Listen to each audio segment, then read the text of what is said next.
बिहार विधानसभा चुनाव में एनडीए की ऐतिहासिक जीत के बाद प्रधानमंत्री नरेंद्र मोदी का गुजरात के सूरत जिले में बसे बिहारी समुदाय ने भव्य स्वागत किया।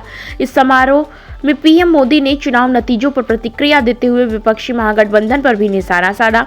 उन्होंने कहा कि पिछले 2-3 वर्षों में बिहार विधानसभा में जिस तरह की भाषा का उपयोग किया गया और जिस तरह मुख्यमंत्री नीतीश कुमार का अपमान हुआ, उसने बिहार की जनता को गहराई तक प्रभावित किया।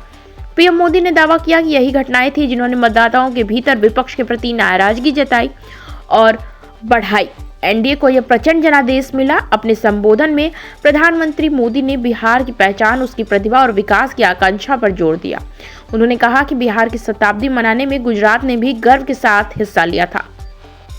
पीएम मोदी ने बताया कि इस चुनाव में एनडीए और महागठबंधन के वोटों में लगभग 10% का अंतर रहा, जो दर्शाता है कि जनता का ध्यान मुख्य रूप से विकास पर केंद्रित था। उन्होंने कोविड काल का उल्लेख करते हुए कहा कि कठिन परिस्थितियों में भी बिहार के लोगों ने हिम्मत नहीं हारी और कई लोगों ने उस समय का उपयोग नए व्यवसाय शुरू करने में किया। पीएम मोदी ने यह भी कहा कि दुनिया में किसी भी हिस्से में देखें, बिहार की प्रतिभा हमेशा अपनी छाप छोड़ती है।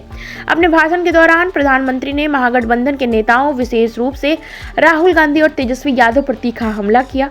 उन्होंने आरोप लगाया कि पिछले 2 वर्षों में विपक्ष ने जातिवाद को बढ़ावा देने की कोशिश की, लेकिन बिहार की जनता ने इस राजनीति को सिरे से खारिज कर दिया है।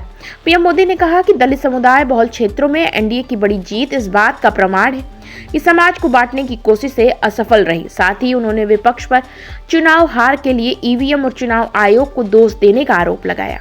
अंत में पीएम मोदी ने कहा कि एनडीए की यह जीत भारत की राजनीति में एक महत्वपूर्ण मोड़ है और युवा वर्ग उन नेताओं को स्वीकार नहीं करेगा जो राष्ट्र हित को प्राथमिकता नहीं देते। बाकी अन्य खबरों के लिए देखते रहिए शेष खबर।